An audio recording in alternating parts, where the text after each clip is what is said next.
자, 우리가 앞의 시간에서는 이제 그 탄수화물이라는 거대 문제 가지고 얘기를 했어요. 자, 이번에는 우리가 지질이라는 걸 가지고 얘기할 거예요. 이게 중합체예요, 집합체예요? 집합체로 표현한다고 그랬죠? 네. 그래서 얘는 물 속에 있으면 그냥 모이는 거예요.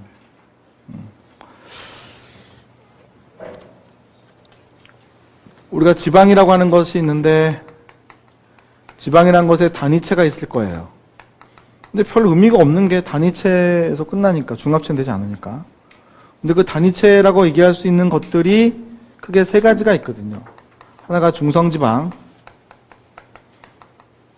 하나가 인지질, 다른 하나가 스테로이드.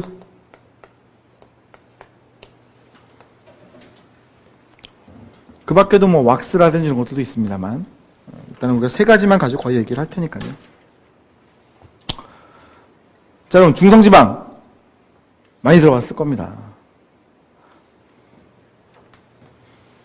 이거는 별로 많이 못 들어봤죠.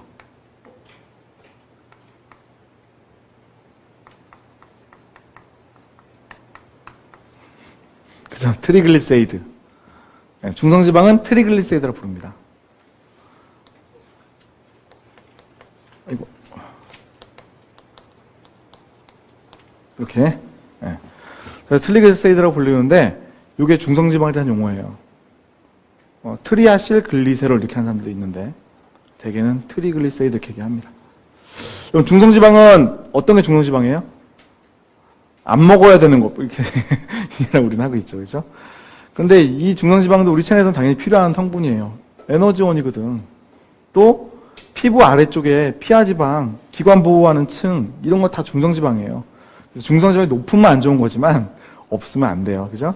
이게 에너지원 또는 피하지방 이런 것들의 구성 성분이에요. 자, 피하지방으로 존재할 때는 거기 피부 보호층 가루층에 거기에 있겠구나. 그건 뭐 쉽게 짐작이 가고요. 에너지원으로 있을 때는 어디에 있을 것 같아요? 간, 세포, 세포는 세포죠. 자, 무슨 세포? 쉬운데요? 지방세포. 그렇죠? 우리 똥 빼놓는 거, 이유 뭐예요? 지방세포가 있는데, 그게 커졌기 때문에 그런 거예요. 그렇죠? 자, 그래서 이 지방세포 안에 중성지방이 저장되어 있는 거예요. 이 중성지방을 꺼내다가, 우리가 에너지원 쓰는 거죠. 그렇죠? 아까 탄수화물은 어디 있다고 그랬더라? 네, 간. 일부는 근육. 그래서 근육은 운동 많이 하잖아요. 그때 에너지원을 바로 쓰면 돼요. 그런데 우리 체내에 에너지 또 필요할 때도 많잖아. 그때 어떻게 해요? 간에서 빼쓰는 거예요. 그래서 탄수화물의 에너지원의 소스는 어디라고 생각하면 될까? 간. 근육은 그냥 근육체 혼자 쓰니까. 네. 그래서 다른 장기나 이런 것들이 필요할 때는 간 거를 갖다가 빼쓰는 거라고 생각하시면 되는 거야.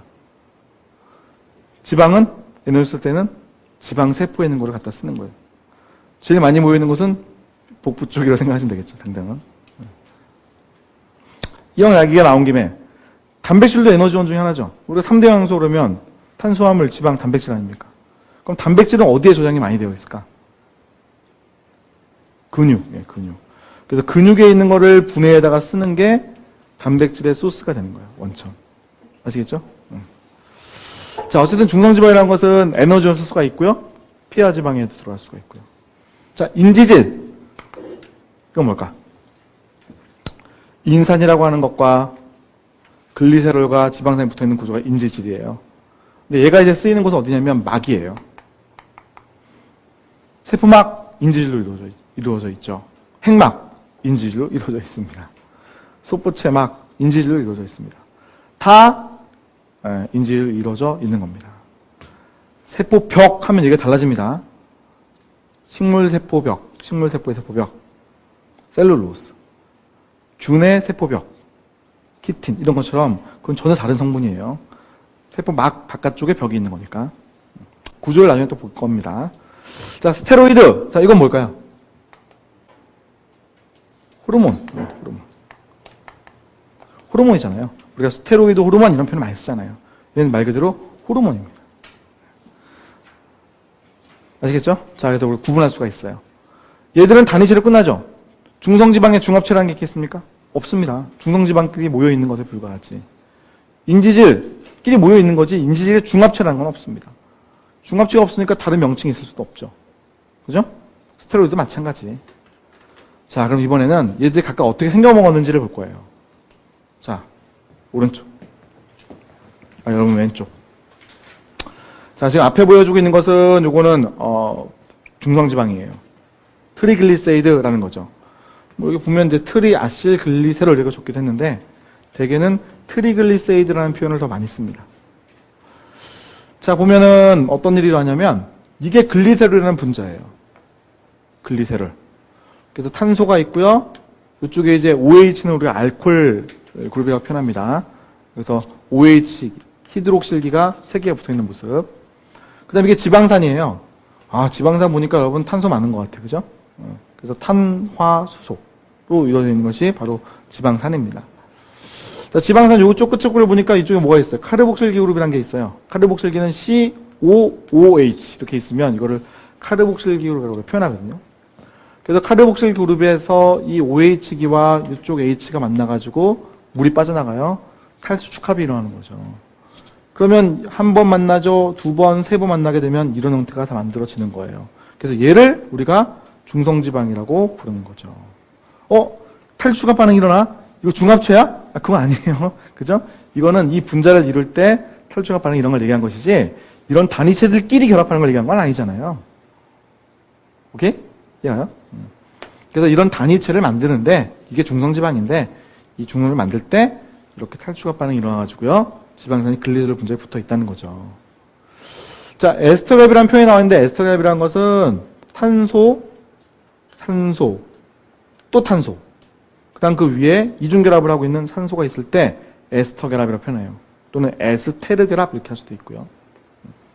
그래서 에스터랩이 여기 지금 3개가 있는 모습이에요. 그죠? 자, 이게 바로 중성지방. 자, 또 모르는 용어 있을까? 팔미트산. 그죠? 자, 팔미트산이라는 것은 탄소가 개수를 세봤을 때 16개. 그리고 제일 끝에는 카르복실 그룹이 있어야 되고요. 그죠? 이러한 탄화소를 우리가 팔미트산 이렇게 얘기하는 겁니다. 지방산이라고 하는 것은 탄소가 2개씩 붙어 나가는 게 특징이거든요. 그러면 16개면 그 다음에 몇 개? 18개가 되겠죠. 18개의 탄소가 붙어 있으면 스테아릭산 이렇게 불러요. 스테아릭산. 그래서 이제 이름들이 약간씩은 다른 게 있는 거예요. 자, 그건 뭐 중요한 건 아닙니다. 아직은. 추후에 TV 가서 더 보충하시고. 일단 핵심은 아니니까. 자, 이렇게 중성지방이 있다라는 것 정도는 알아놓는 거야. 팔미트산이 뭔지는 알아야 돼. 기본이야, 이것까지는.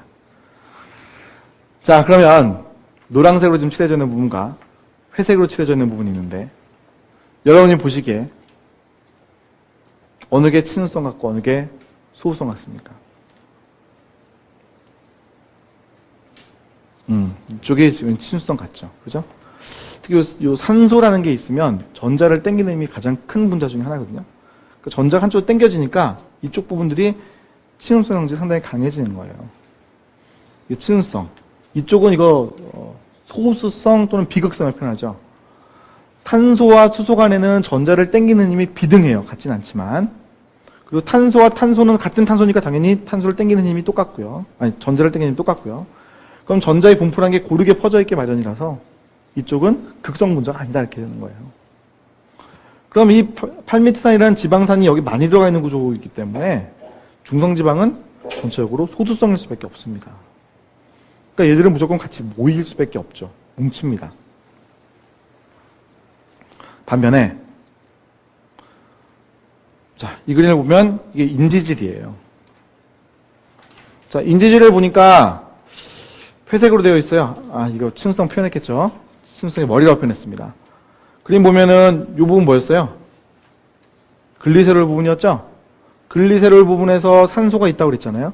친수성질을 강화시켜주죠.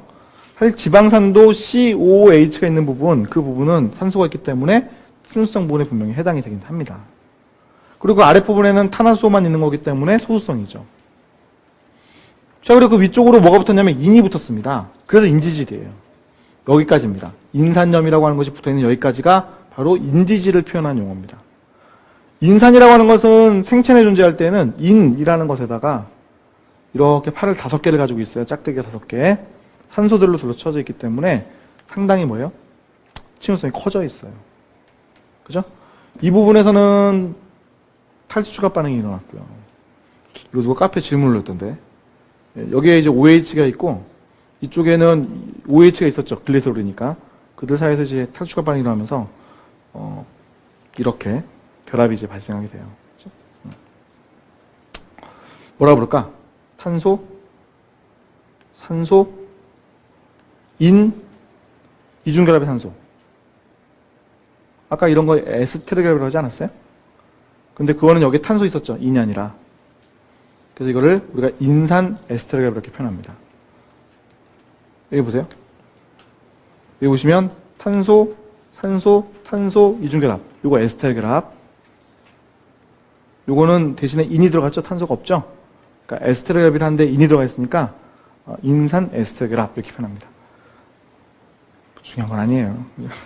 질문 왔길래. 자, 그래서 이렇게 친유성의 머리를 형성할 수가 있다는 거죠. 자, 위에 부분에는 뭐 콜린이라고 좀 붙여놓은 게 있는데 뭐가 더 붙을 수도 있다라는 겁니다. 콜린이 붙어있는 케이스죠, 이건요. 이건 콜린이 붙어있는 케이스입니다. 세린이 붙은 케이스도 있고요. 에탄올아민이 붙어있는 케이스도 있습니다. 그래서 이 두 가지가 붙는 것은 크게 신경 쓰지 마십시오. 인지질은 여기까지. 오케이? 자, 그러면 이 부분은 친유성의 머리, 아랫부분 소수성 꼬리라고 표현했는데 이런 표현을 왜 쓸 수 있냐면 중성지방이라는 걸 보게 되면 자, 그럼 이 부분까지가 이게 친유성이에요. 그죠? 이 산소까지도 약간 들어가야 될 테니까 여기가 친유성인데 이게 친유성이라고 하기에는 이쪽의 부분이 너무 커요. 그래서 친유성, 소수성을 같이 가지고 있는 분자다라고 얘기를 못하고 얘는 전체적으로 소수성을 이렇게 얘기를 하는 거예요. 그래서 제가 아까 그랬죠. 물속에서 이렇게 모여 있을 수 있다. 반면에 인지질이 되게 되면 이제는 이쪽의 세력이 만만치 않아요. 특히 이 인산이라고 하는 것은 그림에도 있듯이 전하가 마이너스 전하를 띠고 있어요. 전하를 띈다는 것은 극성이 되게 커지는 거예요. 마이너스가 되었건 플러스가 되었건 극성이 되게 커지는 거예요.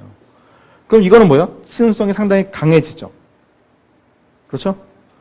여전히 소수성이 길어요. 소수성분이 길어요. 그러니까 소수성의 성질이 아직도 강하긴 한데 이제는 친유성이 상당히 좀 있다 이렇게 표현하는 겁니다. 그러면 저쪽 회색이 해주시는 부분 이건 뭐예요? 친유성의 머리, 아랫부분은 소수성의 꼬리 이렇게 단순하게 표현할 수 있겠죠. 그럼 이런 애들이 만약에 물속에 있다. 중성지방은 중성지방끼리만 모이고 끝나는 건데 얘들은 어떻게 될까? 물속에 있으면 이렇게 된다는 거죠. 그죠? 그래서 보게 되면 물속에 있으면 자 이런 소수성의 꼬리 부분 어떻게 돼요? 지들끼리 만나죠? 친유성의 머리는요. 바깥쪽 물과 만나는 쪽 양쪽으로 접혀 있게 되죠? 그럼 이거는 지금 인질질이 몇 개 들어가 있어요? 2개의 층으로 들어가 있죠? 인질 이중층이라는 것이 형성이 되었을 때 이게 바로 막이에요. 그러니까 막이라고 하는 것은 인질이 하나 갖고 되는 건 아니잖아요. 한 층으로 되는 게 아니라 2층으로 구성이 되고 얘가 뺑글로 돌아가서 다 이어져 있다면 막을 형성했다 이렇게 얘기를 했다 했겠죠. 이해가요? 자, 그러면 이제 성질에 대한 얘기를 해볼 때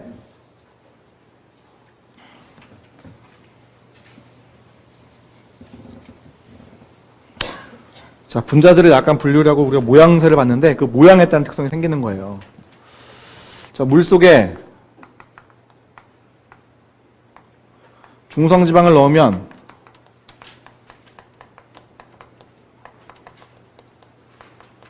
자, 이건 출제 안 해요.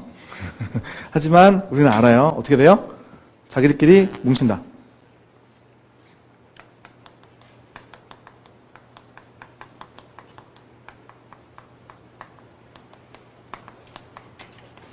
미칠 거예요. 이렇게 모여가지고.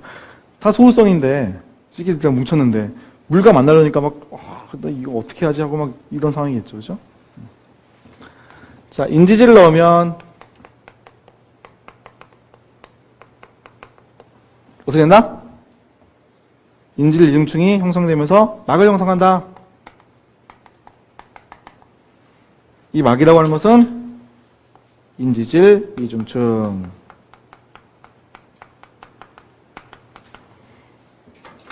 그렇죠? 자, 그런데 만약에 여러분 인지질을 넣긴 넣었는데 많이 안 넣었어. 충분히 넣었으면 이런 애들이 이렇게 옆으로 붙었을 텐데 긴 막이 됐을 텐데 펄럭펄럭거리다 이렇게 만나면 동그랬을 텐데 여러분 이 인지질을 몇 개 안 넣었어요. 그럼 어떻게 될까?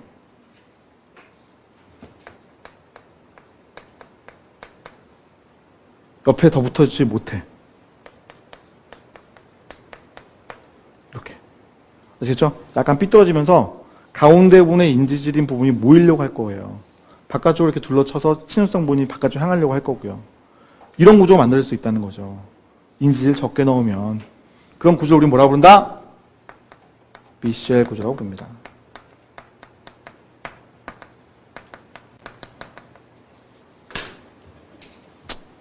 아시겠어요? 자, 그래서 인지질과 같은 이런 분자를 우리가 양쪽성 분자라고 하거든요. 양쪽성 분자라는 것은 친수성과 소수성 분이 다 있는 것을 말해요. 양쪽성 분자라고 하는 것들을 우리가 물 속에 집어넣게 되면 막을 형성할 수도 있지만 미셸 구조를 형성할 수도 있다는 거죠. 이해가죠? 자, 이번에는 스테로이드의 구조를 볼게요. 이렇게 생겼대요. 그죠? 자, 이건 실제로는 스테로이드가 아니라 여기 보십시오. 콜레스테롤 되어 있습니다. 아, 이거 많이 들어봤다. 그죠? 콜레스테롤. 콜레스테롤이라고 하는 성분이 우리 몸에 많으면 좋아요, 안 좋아요? 많으면 안 좋은 건데, 역시 또. 콜레스테롤은 체내에 꼭 필요한 애긴 한 거예요. 그래서 이 콜레스테롤을 활용해가지고 스테로이드라는 걸 만들어내는 거예요. 여기에서 약간 변형을 일으키는 거죠. 뭐 이런 부분이라든지 이런 부분들이 어느 부분에다가 뭔가를 더 첨가하거나 이런 일을 하면서 이 형태에서 조금 바꾸는 거예요. 그게 다 스테로이드 호르몬들이죠. 그렇죠? 스테로이드 호르몬의 대표적인 경우 여러분이 아는 게 뭐 프로게스테론이라든지 남성 호르몬 테스토스테론 이런 것들을 아실 거예요. 에스트로겐이라든지 이런 것들이 효소에 의해서 바뀌는 거죠. 남성이 가지고 있는 효소, 그 효소는 특히 정소에 존재를 하는데 그 효소에 의해서 콜레스테롤들이 이게 테스토스테론이라는 남성 호르몬으로 바뀌게 돼 있는 거죠. 에스트로겐, 여성이라면 에스트로겐을 만들어낼 수 있는 효소가 난소에 있죠. 그 난소 안에는 효소가 있고 그 효소가 콜레스테롤을 만나게 되면 얘를 변형시켜가지고 에스트로겐이라는 형태로 만들어내게 되는 거죠. 그거에 대한 쓰임새가 생기는 거고요. 오케이? 자, 그 밖에도 콜레스테롤이라는 성분은 막을 구성한 성분이기도 합니다. 그래서 그 얘기는 좀 이따가 아니죠. 다음 시간에 세포막에 대한 얘기를 할 때 등장할 거예요. 자, 이렇게 해서 우리가 지방에 대한 얘기를 봤는데 하나만 더 보고 갑시다. 자, 이 얘기입니다. 포화지방과 불포화지방에 대한 얘기. 자, 앞에 그림 보니까 지금 포화지방, 불포화지방이라고 해서 그림을 그려놨는데 이게 지금 포화지방이에요. 요거 뭐예요? 불포화지방입니다. 뭐가 달라요? 네, 구부러졌어요. 또 분자식을 잘 보시면, 구조를 잘 보시면 뭐가 달라요? 네, 이중결합이 있는 모습이 다르죠. 짝대기 2개 있어요. 여기는 없는데, 그죠? 네. 실제로 이제 짝대기가 여기 딱 2개가 생기면서 그러면서 이게 구부러지게 되는 거예요. 구조상으로. 그래서 불포화지방산이라는 것은 구부러져 있다. 포화지방산이라는 것은 구부러지지 않았다라는 겁니다. 그렇죠? 탄화수소 부분이 평행하게 돼 있네. 여기 스테아르산이라고 표현되건 스테아릭산이라고 제가 얘기했었던 탄소 18개짜리 분자를 얘기해주고 있어요. 걔가 평행하게 되어 있는 거죠. 자, 여러분, 요거 뭐예요? 요거 뭐예요? 중성지방. 중성지방이잖아요. 이거 뭐예요? 중성지방. 그렇죠? 구조 보세요. 이게 중성지방이잖아요, 둘 다. 중성지방이라고 하는 것에 지방산이 있죠. 그 지방산이 직선으로 펴져 있는 구조도 있을 수 있고 구부러진 구조도 있을 수 있어요. 그러면 중성지방인데 이렇게 펴져 있는 형태로 포화지방산으로 구성이 되어 있다라고 한다면 이 중성지방들이 모여 있을 때 상온에서 이와 같이 고체론제예요. 대표적인 게 버터입니다. 버터는 우리가 동물성 지방이라고 얘기를 하는데 이유는 동물들이 저런 포화지방산을 거의 잘 만들어요. 반면에 식물이라고 하는 애들은 저기 올리브유라는 표현 나왔어요. 그죠? 자, 중성지방이 이렇게 구부러져 있는 구조예요. 그럼 이런 형태의 것들이 모여 있으면 이런 애들이 액체가 되는 겁니다. 오케이? 자, 공간적인 걸 생각해 보시면 이해가요. 얘는 구부러져 있으니까 이런 애들끼리 모여 있다고 했을 때 만나는 부분들이 뭐예요? 오밀조밀하게 모일 수가 없어요. 밀도가 낮아지는 거야. 얘는요. 직선의 형태의 이런 애들끼리 차곡차곡 쌓일 수가 있어요. 잘 모여요. 밀도가 높아져요. 그 결과죠, 사실은요. 그죠? 그러니까 여기 중성지방이라고 하는 것이 있는데 얘가 불포화지방산으로 이루어져 있어? 그럼 액체. 포화지방산으로 이루어져 있어? 그럼 고체. 이렇게 되는 거죠. 동물은 포화지방산까지 잘 만들어요. 식물은 불포화지방산까지 잘 만드는 거예요. 우리 아까 팔미트산 봤었죠? 팔미트산. 그 팔미트산이라고 하는 것에서 탄소를 2개 더 붙였어. 그럼 뭐가 된다고요? 스테아릭산이 된다고 그랬었죠. 그죠? 그 스테아릭산을 구부릴 수가 있거든요. 이렇게 구부러지면 우리가 이걸 뭐라고 부르냐면 올레산이라고 부르는 거예요. 올레산. 아시겠어요? 그래서 스테아릭산으로만 구성이 되어 있으면 포화지방이라는 얘기예요.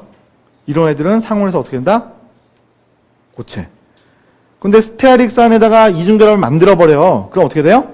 구부러진다. 올레산. 그럼 어떻게 돼요? 액체로 될 수 있다는 얘기입니다. 아시겠어요? 식물은 올레산까지 되게 잘 가는 거예요. 동물은 올레산 갈 수는 있는데 잘 안 가는 거예요. 그 이유 때문에 이렇게 액체와 고체로 나뉠 수가 있다는 거죠. 오케이? 포화지방, 불포화지방 이해가세요?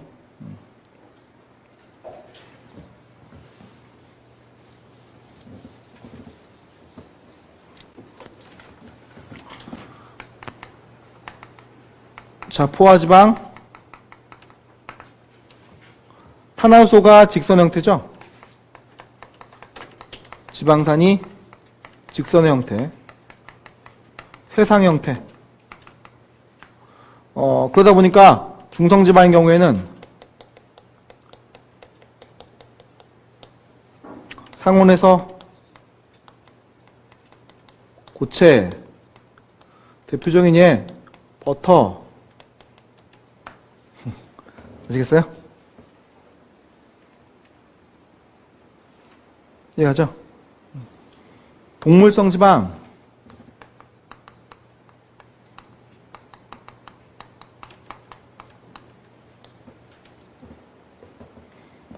여러분, 포화지방, 즉, 뭐, 포화지방, 불포화지방, 이렇게 부르는 게 지방산이에요, 지금요. 얘기를 하면. 그럼 그 지방산이라고 하는 것은 중성지방에만 있어요? 인지질에도 있어요? 인지질에도 있어요. 그죠? 네.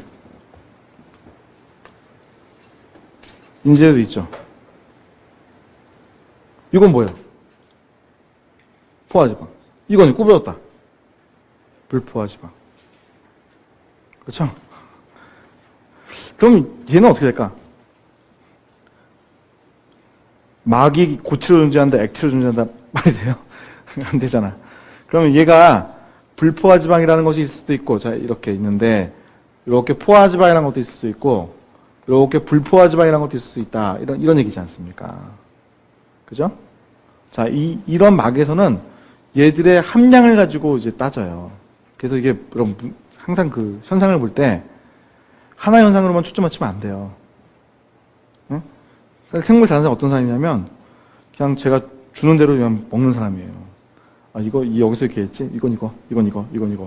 왜 이렇게 돼? 몰라. 최성현 이렇게 해, 그래. 고득점.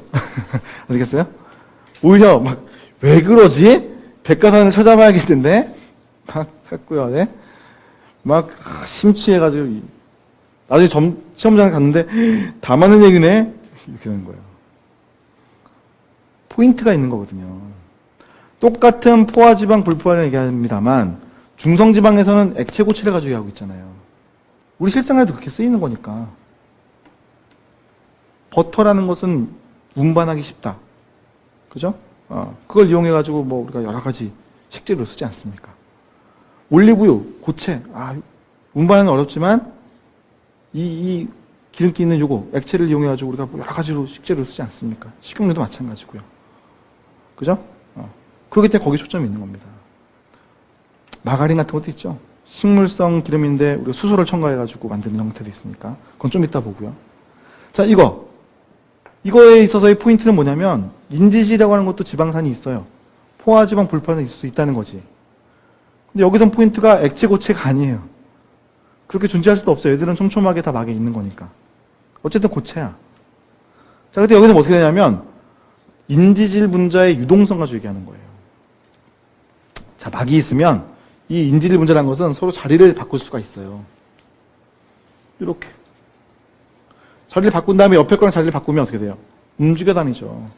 실제로 막에 있는 인지질 분자는 움직여 다닐 수 있어요. 대장균이라고 하는 녀석도 세포막을 이걸로 가지고 있어. 인지질 이중층. 우리가 눈 깜짝 떴어. 1초. 그때 한 바퀴 돌아요. 평균적으로 보면. 돌고 남아. 그만큼 유동성이 되게 좋아요. 그때 얘가 있을 때 유동성이 좋을까? 얘가 있을 때 유동성이 좋을까? 옮겨 다니는 정도가 누가 더 좋을 것 같아요? 그림 보시면. 얘죠, 얘. 불포화 지방산이 있을 때 옮겨 다니기 쉬운 거예요. 많이 옮겨 다닐 수 있고요. 공간 넓게 차지하니까. 또 옆에 있는 인질 분자하고 이 밑에 소수성인 부분이, 소수성 꼬리 부분이 서로 잘 안 만나잖아요. 그러면 자리 바꾸기 쉽다는 얘기와 같아요. 그렇지 않습니까? 그 유동성이 훨씬 큰 거야. 오케이? 자, 따라서 우리가 표현을 할 때 중성지방, 상호에서 고체. 그래, 이건 중성지방 얘기야. 동물성지방, 그래, 알겠어. 버터. 다 중성지방 얘기예요. 그런데 인지질로 얘기를 딱 바꾸게 되면 어떤 말이 나오는 거예요? 이건 막이라는 표현이 나오는 것이고, 여기서는요, 포화지방이 많을수록, 함량이 높을수록 유동성이 어떻게 되나? 감소한다. 그죠? 포화지방산의 함량이 높을수록 유동성의 감소가 오는 거다. 비율이니까. 그건요. 반면에, 야, 우리가 불포화 지방을 얘기하고 있어?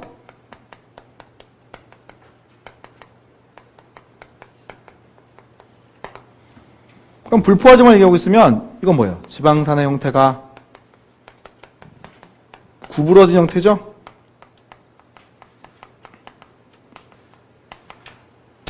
그래서 팔미트산에서 스테알산 만든 다음에 걔를 구부려서 올레산까지 만드는 거예요. 그죠? 올레산부터 얘기하는 거예요. 자, 그때 중성지방이 되면 어떻게 된다? 상온에서 액체. 대표적인 예 뭐라고요? 올리브유, 뭐 포도 씨유 이런 것도 마찬가지죠.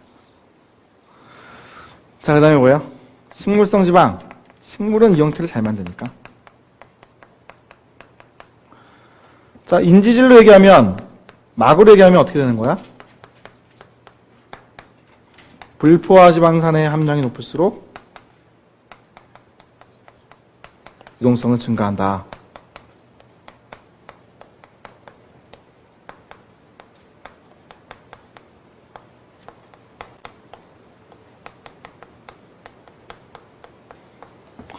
아시겠습니까?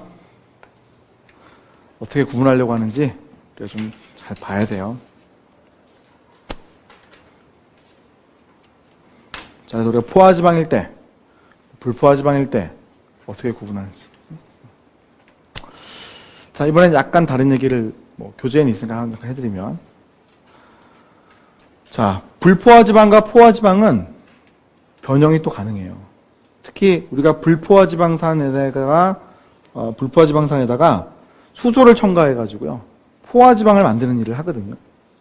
그 이제 식음료 업체에서 불포화지방이라고 하는 것은 중성지방 형태로 있을 때 식물성 지방이에요. 상호에서 액체고요.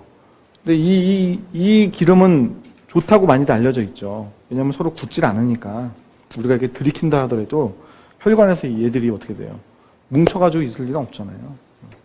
오히려 혈관에 있는 기름기를 닦아낼 수도 있는 거니까 사람들이 올리브 이렇게 들이킨 사람들이 있잖아요, 사실은요. 좋다고 알려져 있거든요. 자, 그러니까 이렇게 하는 거예요. 살기에는 고체가 좋아요. 운반하기도 용이하고 하니까. 그래서 여기에다가 수소를 막 첨가해 본 거죠. 그럼 수소를 첨가하면 어떻게 될까? 내가 옥수수 기름, 거기에다 수소를 첨가했더니 고체화돼. 즉, 포화지방이 되기 때문에 그래요. 그럼 뭐예요? 운반하기 용이해졌죠. 사람들은 식물성 지방이라고 하면 소가 얼마나 좋아. 그죠? 그렇게 해서 파는 거지. 사실은 안 좋죠. 그죠? 왜냐면 포화지방이기 때문에 동맥경화라든지 뭐 이런 것들을 더 잘 일으킬 수도 있거든요. 우리가 불포화지방에다가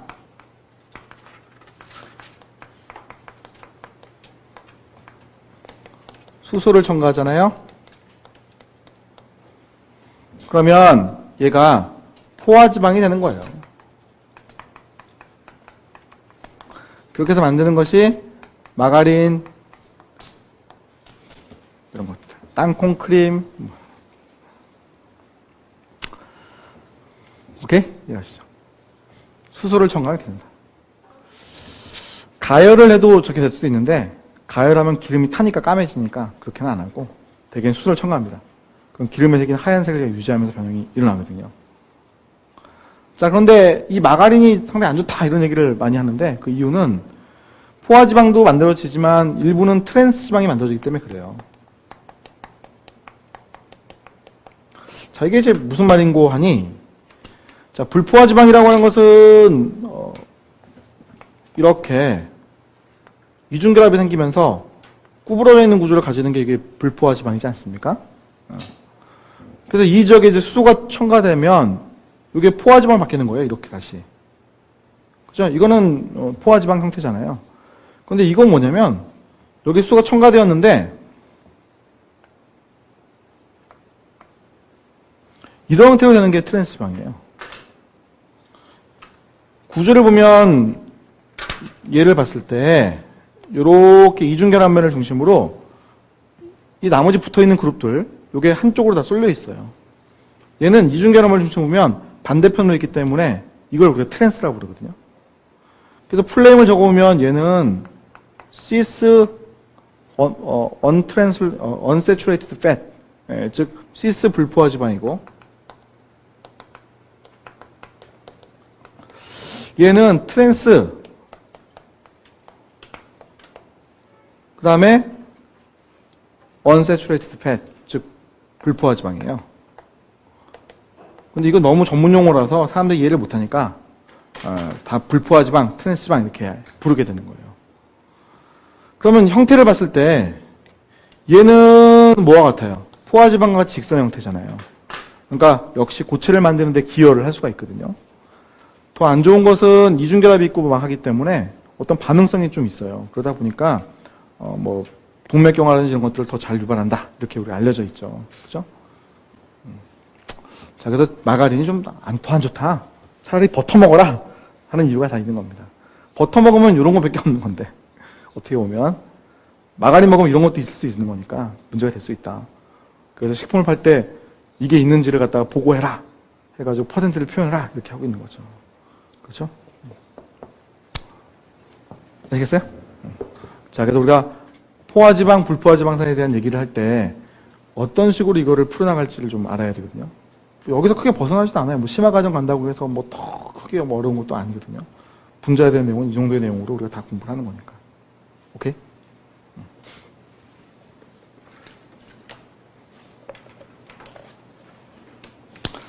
식품에다 표현을 하라고 그러니까 이제 퍼센트를 적잖아요.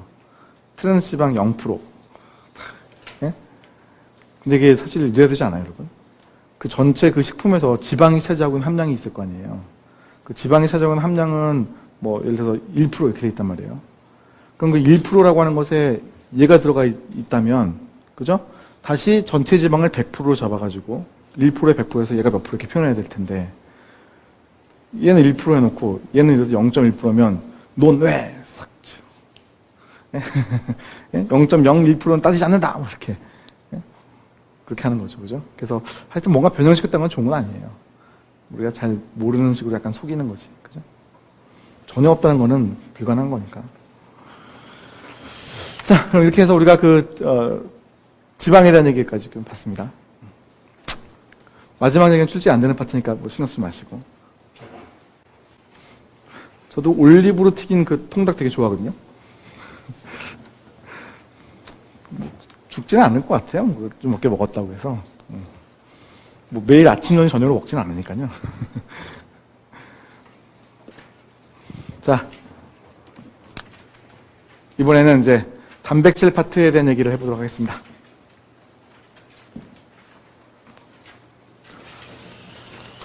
자, 우리가 이제 단백질에 대한 얘기를 할 때,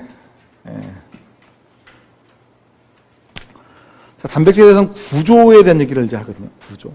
항상 그 출제의 포인트는 단백질은 구조예요.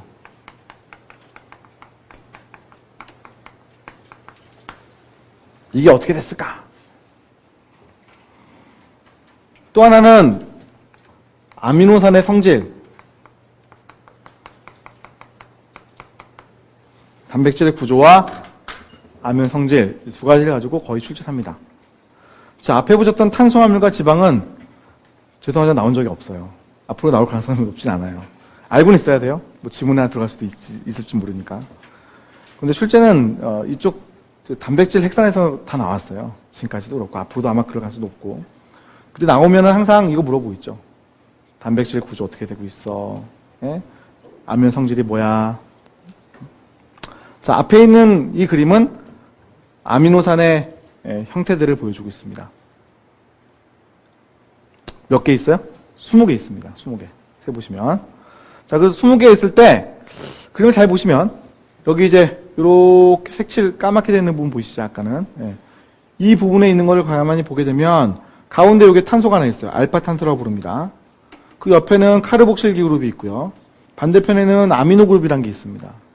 그리고 요 위에는 이제 수소가 이렇게 딱 달려있죠. 그죠? 요 구조가 동일합니다. 그렇죠? 자, 그리고 노란색으로 칠해놓은 요 부분 있죠. 자, 이걸 이제 여기서는 곁사슬이라고 표현했는데, 곁사슬. 밖으로 빠져나가는 사슬이니까. 영어로 표현하면 사이드 체인. 다른 말로는 R그룹 레지듀, 이렇게 얘기합니다. 레지듀. 자, 이 부분이 다르죠?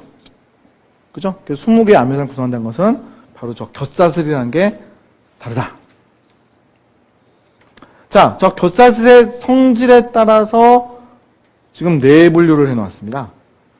비극성, 즉 소수성, 극성, 친수성, 전하를 띠고 있다는 것에서 산성, 전하를 띠고 있다는 것에서 염기성, 이렇게 구분해놨어요. 오케이? 저거는 곁사슬의 성질에 따라서 구분해놓은 겁니다. 만약에 윗부분까지 생각한다면 이건 다 전하 띠고 있어요. 플러스, 마이너스, 친수성. 그죠? 근데 저 부분을 빼고 윗부분만 가지고, 노란색 부분만 가지고 우리가 분류를 해놓은 겁니다. 자, 그래서 우리가 이름을 말하면 어떤 성질인지 알아야 됩니다. 예를 들어서 글리신, 제가 딱 그러잖아요.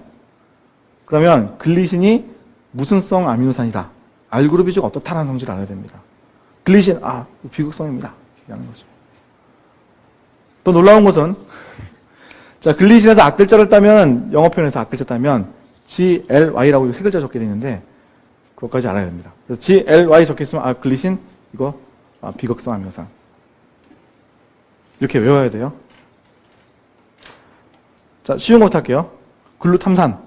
무슨 성? 글루탐산. 산성. 그죠? 산성입니다. 그죠? 아스파르트산. 뭐예요? 산성. 예, 그래서 두 개는 외웠네요. 그죠? 두 개 외웠습니다. 자, 영어표현 어떻게 적어요? 산성 물질들은 전부 다 앞글자 3개 적습니다. 아스파르트는 ASP. 그죠? 그 다음에 글루탐산은 GLU. 그죠? 외워야 돼요. 자, 산성을 띠고 있는 물질은 전하가 뭐예요? 전하. 음전하. 왜 음전하냐면, 여러분, 산성 물질이라는 것은 H 플러스를 내놓는 게 산성 물질이에요. 그렇지 않습니까? 여러분 제일 잘 아는 게 염산. 그래서 HCl인데 H 플러스를 내놓잖아요. H 플러스와 Cl 마이너스 해리가 되거든요. 얘도 산성 물질이에요. 그래서 이 아미노산이 우리 몸 속에 있을 때, 물 속에 있을 때 H 플러스를 내놨습니다. 이미 내놨습니다. 이미. 그러니까 이게 어떻게 돼요? H 플러스가 나간 자리는 마이너스가 된 거죠. 그러니까 원래는 COOH인데 H 플러스 나갔으니까 CO 마이너스 된 겁니다. 그래서 산성물질은 생체 내에서는 무슨 전화를 띠고 있어요? 음전화. 되죠? 음전화. 자, 그 다음에 요 세 개를 외웁시다. 염기성 아미노산. 자, 리신. 앞글자는 LYS. 아르기닌. ARG. 히스티딘. HIS. 저 다 외웠어요? 네? 여러분도 할 수 있어요. 저도 했는데. 응? 아시겠죠? 얘는 염기성이면 무슨 전화를 띠고 있을 것 같아요? H 플러스를 받았어요. H를 받았기 때문에 플러스를 띠는 거야. 그래서 우리가 생명체 내에서 물속에서 염기성 물질이야 라고 얘기하면 무슨 전화를 띠고 있다고요? 플러스 전화를 띠고 있어요. 오케이?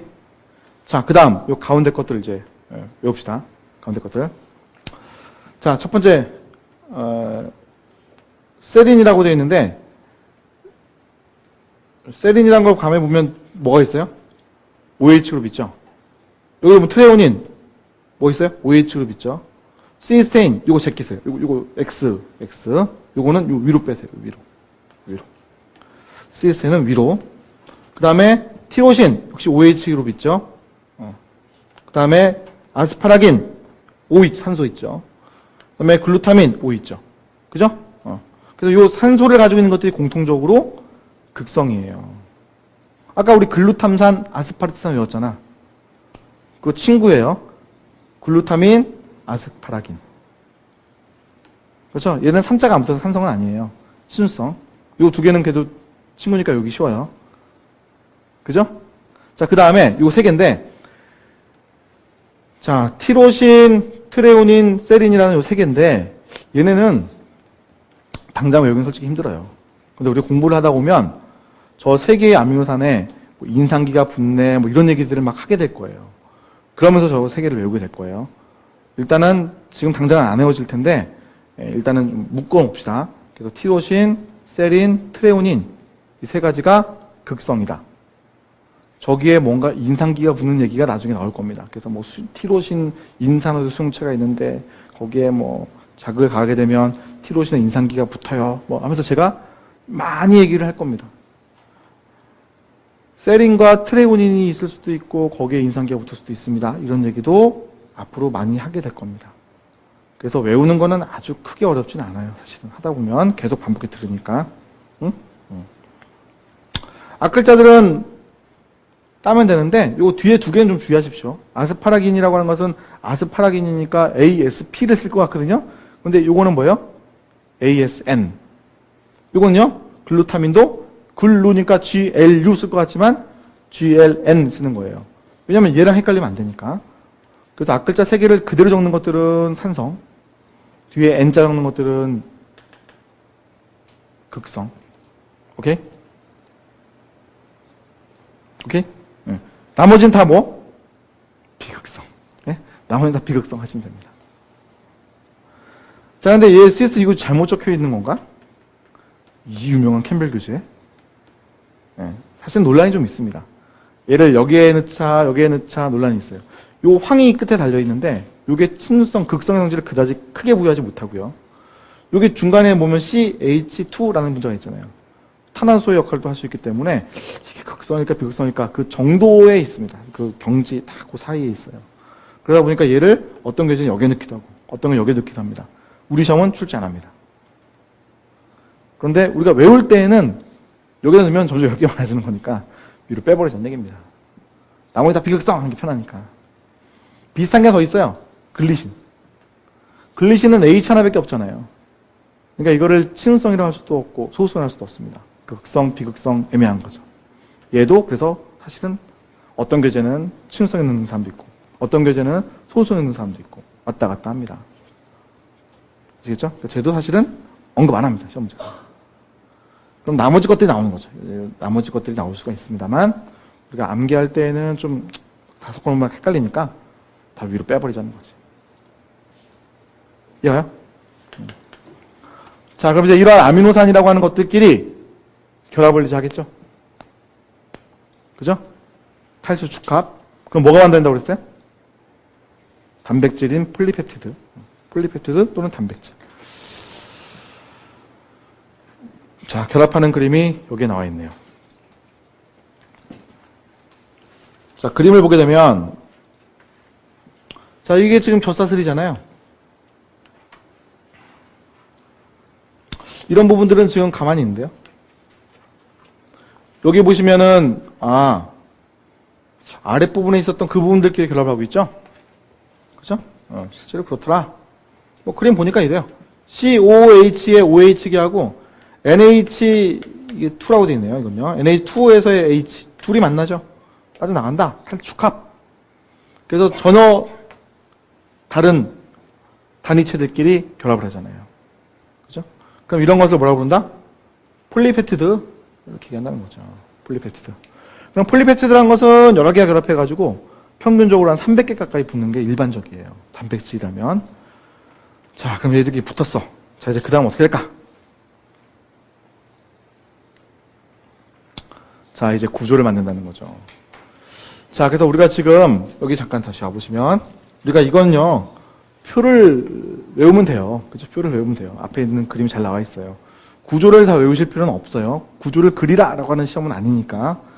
근데 재수 없으면 구조를 주고 무슨 성인지 성질을 이용해서 문제를 풀게 하는 미친 짓을 할 수도 있을지도 몰라. 근데 그때는 이미 우리가 알아. 뭐요? 마이너스 하나 있으면 뭐야? 산성. 플러스 하나 있으면 염기성. 산소 들어가 있으면 극성. 나머지는 비극성. 그죠? 두렵지 않아요. 그죠? 그러니까 그 표를 잘 외워놓으시면 돼요. 자, 그 다음 이제 요 구조를 이제 우리가 본다는 거지. 구조. 그죠? 구조. 자, 그래서 폴리페티드가 쭉 연결되어 있을 때 얘들의 구조가 어떻게 바뀌어 나갈 것인가. 자, 여기 보세요. 뭐가 되어 있어? 1차, 2차, 3차, 4차. 자, 생물학에서 1차, 2차, 3차, 4차는 순서를 말합니다. 발생하는 것에 대한 순서, 시간적 순서. 1차원, 2차원, 3차원을 말하면 안 됩니다. 우리 킴벨 교재도 실수를 해놨습니다. 가까다 보면은 2차원 막 이렇게 적혀 있어요. 미친 거예요. 그죠? 잘못 적은 겁니다. 1차, 2차, 3차, 4차는 시간입니다. 시간.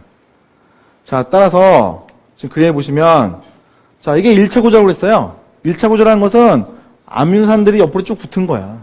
일렬로 붙었어요.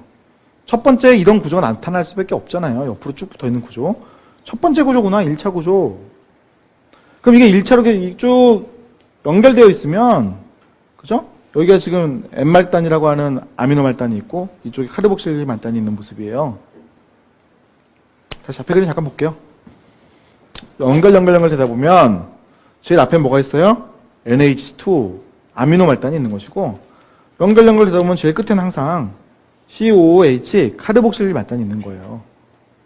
그래서 이 아미노산들이 연결이 지금 보니까 여기선 127개가 연결되어 있는 그림인데 그죠? 127번이니까 제일 앞에 뭐가 있어요? N말단, 제일 마지막에 뭐 있어요? C말단이 있다는 거죠. 아미노산 번호 붙일 때 1번은 N말단 쪽에 있네요. 제일 마지막 번호는 C말단 쪽에 있네요.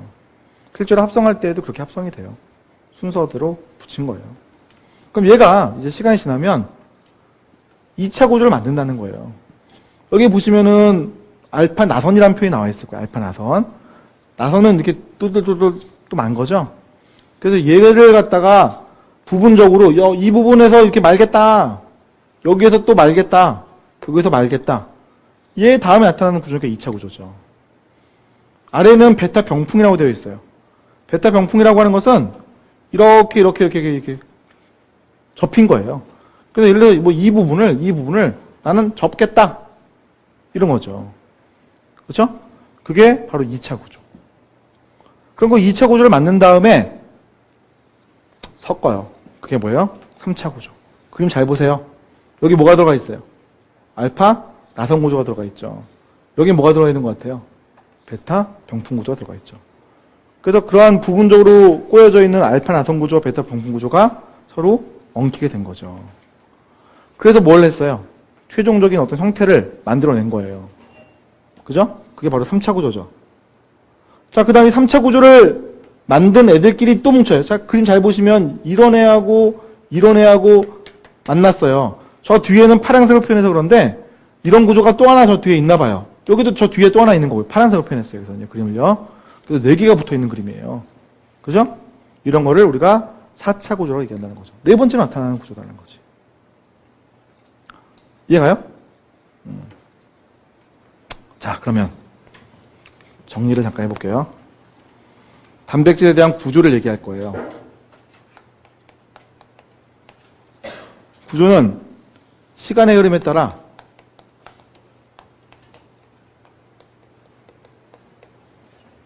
차발스럽게, 자연적으로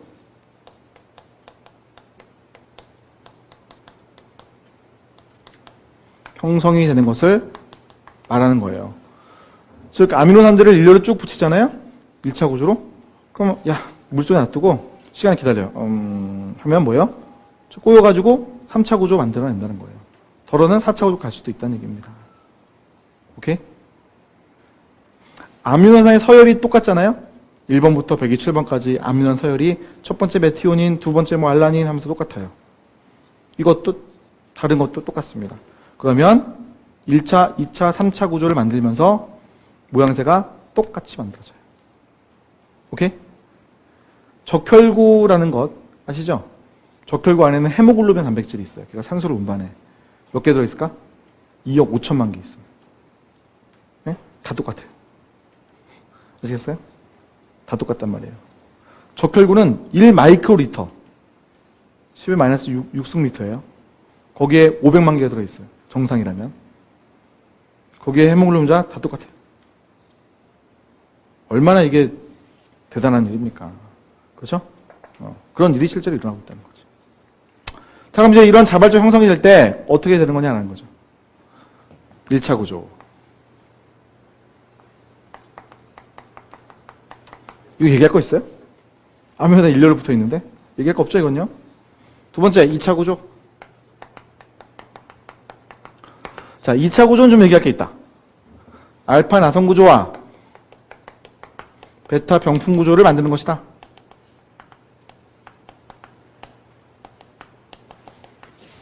자, 여러분, 알파 나선 구조를 만들었어요. 이렇게 예를 들어서 꼬이게 만들었어. 베타 병풍 구조는 이렇게 병풍을 친 거예요. 그죠? 근데 이걸 만든 다음에 자연스럽게 다시 풀어지면 이게 구조를 만들었다고 말할 수는 없는 거예요. 그렇지 않습니까? 그럼 뭘 해야 될까? 이 구조를 유지할 수 있게 해줘야 되거든요. 그래서 요 위에 아미노산과 그 밑에 있는 아미노산 요 사이. 자, 하나 더 해볼게요. 뭐 이렇게라든지 이렇게 수소결합이라는 것들이 있어가지고 알파 나선 구조 베타 병풍을 이루는 거예요. 여기도 보면은 자 이렇게 수소결합들이 있다는 거죠. 오케이? 그래서 얘들은 수소결합으로 유지한다 이렇게 얘기합니다.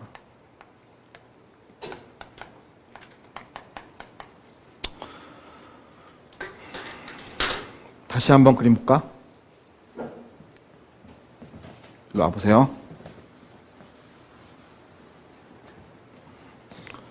자, 이 그림에서 여기 보면 점선이 여기 이렇게 그려져 있을 거예요. 여기도 점선이 이렇게 그려져 있을 거예요. 뭐 점선들 다 보이거든요. 그죠? 여기도 보면 점선들이 이렇게 보이실 거예요. 이렇게. 이거 다 뭐예요? 수소결합이에요. 수소결합으로 알파 나선 구조와 베타 병풍 구조를 유지하고 있다는 거죠. 오케이? 자, 실은 이제 이 수소결합을 좀 더 약간 세부적으로 들어가 보면 이렇게 생긴 거예요, 사실은. 얘가 베타 병풍이 되잖아요? 계속 붙어가지고요. 아미노산이 또 하나 붙고 또 하나 붙어요. 이게 구부러졌어, 예를 들어가지고요. 구부러지게 되면 여기 왔다고 했을 때 여기에 N말단, C말단, N말단 이렇게 나란히 또 나열할 수가 있죠. 아미노산 한 개, 아미노산 한 개가 나란히 또 배열하는 거예요. 여기에 C에 O, N에 H가 있으면 이 수소와 산소 사이에서 수소가 형성할 수 있고, 이거 지금 뒤집혀져 있긴 한데 이 수소와 이 산소 사이에서 수소 형성할 수가 있죠. 물론 얘는 이 앞쪽이랑 하겠습니다만 일반적으로. 자, 이렇게 해서 이 펩티드의 그 백본 있죠? 지금 그림에 보시면 이 부분에 있는 애들이 수소결합에 사실은 참여하는 거예요. 좀 약간 이건 내용이 어렵죠, 그죠? 잘 이해가 안 가면 뭐 그런 것 같구나 하고 넘어가십시오. 자, 어쨌든 수소결합이라는 것이 형성되면서 어떻게 된다? 이 구조라고 하는 것을 유지할 수 있다는 거지. 오케이? 자, 그럼 이제 이러한 부분들끼리 결합을 할 때 3차 구조가 나타나죠? 자, 3차 구조에서 중요한 점은 뭐냐면 잔기, R그룹 간의 결합을 말하는 겁니다. 자, 그래서 잔기 간의 결합이 일어나게 되면 잔기에서는 산성물질과 소수성물질이 있으니까, 산성물질과 염기성물질이 있으니까 이온 결합이라는 것도 있을 수 있고, 또는 소소 결합이라는 것도 있을 수 있고, 또는 비극성 아미노산이라는 것이 있으니까 소수성 결합도 있을 수 있고, 또 마지막으로 이제 공유결합이 있을 수가 있는데, 이 공유결합은 아무나 하는 것이 아니라 시스테인이라는 아미노산만 하는 것이고, 그 시스테인 아미노산이 황을 가지고 결합하기 때문에 우리가 이황화 결합이라는 표현을 쓴단 말이에요. 자, 이건 이제 좀 쉽진 않습니다만, 자, 이 얘기를 한번 잠깐 그림으로 봅시다. 요거하고 잠깐 쉬었다 가야겠네. 일로 와보십시다. 자, 여기 보시면 이제 요 단백질 이렇게 막 섞였잖아요. 그죠? 그때 알파야선 구조와 베타 구조가 어울려야 돼요. 자, 우리 구조에서 요게 결합을 할 때 나선을 이룬다는 것은 이 부분이 꼬이는 걸 말해요. 그러면 요 결사슬들은 나선의 형태에서는 바깥쪽으로 나와 있게 되고, 베타 병풍을 할 때에도 얘가 이렇게 구부러지는 거기 때문에 결사슬들이 위로 치든지 아래로 치든지 하게 되는 거예요. 즉 무슨 말이냐면 이렇게 원통 형태의 알파 나선을 만들게 되면 결사슬들은 이런 바깥쪽 지역들을 존재를 한다는 거죠. 바깥쪽에 쳐져 있는 거예요. 베타 병풍 구조, 자 이렇게 구부러졌다고 그랬잖아요, 그죠? 이렇게 쳐져 있으면 아미노산들은 결사슬들이 위로 올라가거나 아래로 내려와 있다는 거죠. 그럼 이런 애들끼리 어우러지는 구조가 이런 구조였잖아요. 그러다 보면 결사슬들끼리의 결합을 형성을 하면서 서로 막 어우러질 수가 있다는 얘기죠. 그럼 그 결사슬들이라고 하는 것이 소수성이라는 것들도 있었잖아요. 비극성 아미노산들, 소수성 결합. 이온을 띈 것도 있었죠. 플러스와 마이너스, 염기성, 산성, 이온 결합. 그냥 수소들이 참여한다면 수소 결합. 이해가요? 근데 하나 독특한 게 있다는 거죠. 바로 시스테인끼리 결합하는 애들. 저희 그림에도 나와 있는데 이황화물 결합이라고 해가지고요. 자, 시스테인이라고 하는 아미노산들 둘이 이렇게 만나게 되면 시스테인, 걔네 둘이 서로 황을 이용해가지고 결합하게 돼 있어요. 잠깐 여기 볼게요. 시스테인이 여기 있네, 그죠? 끝에 보시면 여기 뭐가 있어요? 황 있죠? 나머지 황 끝에 있는 건 없어요. 다 찾아보시면 요 끝에 있는 요 황이 다른 시스테인과 결합하는 거죠. 즉 구조가 꼬이는 가운데 여기하고 여기에 시스테인이 있고 서로 가깝게 위치하게 되잖아요. 그럼 무슨 결합이 일어난다? 네, 이황화 결합, 시스테인 간의 결합이 일어나게 되더라는 거죠. 고온결합으로. 그게 상당히 강력한 결합이에요. 그러니까 구조를 안정화시키는 어떤 힘을 제공할 수 있죠. 오케이? 자, 그럼 이렇게 해서 우리가 3차 구조까지 봤는데 테이프 좀 갈아야 되고 하니까 요거 잠깐 여기까지 보시고 4차 구조는 잠깐 쉬었다가 4차 구조 얘기를 하도록 합시다.